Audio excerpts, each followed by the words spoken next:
Welcome to Kenton's videos. Enjoy the video.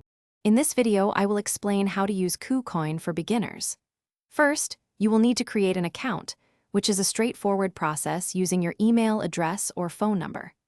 After that, it is highly recommended to complete identity verification to unlock higher withdrawal limits and enhance security.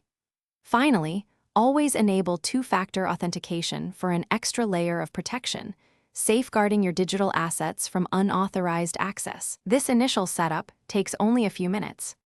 Once your account is set up, the next step is funding it. You can easily deposit cryptocurrency from an external wallet by generating a deposit address for your chosen coin. Alternatively, for those new to crypto, you can directly buy digital assets using a credit or debit card.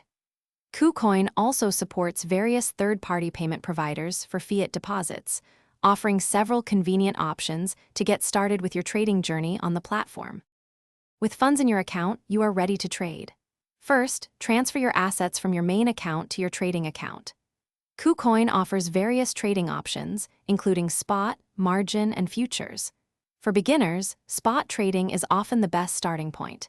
You can place buy or sell orders using either market orders, which execute immediately at the current price, or limit orders, allowing you to set a specific price. Finally, it is crucial to manage your assets and understand withdrawals. Regularly monitor your portfolio performance and asset allocation to stay informed about your investments. When you are ready to withdraw, you can send cryptocurrency to an external wallet. Be aware that each withdrawal incurs a small fee, typically a few cents to a few dollars, and there are minimum withdrawal amounts, which vary by coin.